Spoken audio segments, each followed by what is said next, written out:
ఆత్మీయంగా బలపరచబడ్డాను. సాయంకాలం ఇంకా అద్భుతంగా చెప్పారు.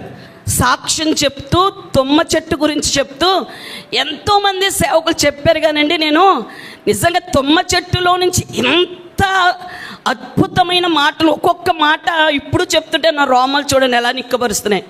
ఒక్కొక్క మాట చెప్తుంటే నిక్కబర్చినాయి.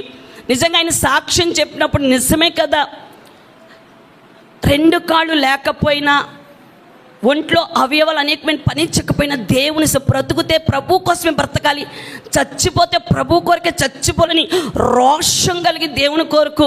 మరి ఇలాంటి వాళ్ళు ఇంత సేవ చేస్తున్నప్పుడు ఆరోగ్యం ఉండి, బలం ఉండి, శక్తి ఉండి, సకలాంగులుగా ఉండి మనం ఎంత సేవ చేయాలండి? మనకున్నటువంటి రోషం, ప్రేరేపణ ఏంటంటే ఈ క్షణంలో వింటాం, మరలా వచ్చే వారంగా మర్చిపోతాం. కనుక మరి తమ్ముడు చెప్పిన మాటలు చాలా అద్భుతమైన మాటలు. ఆ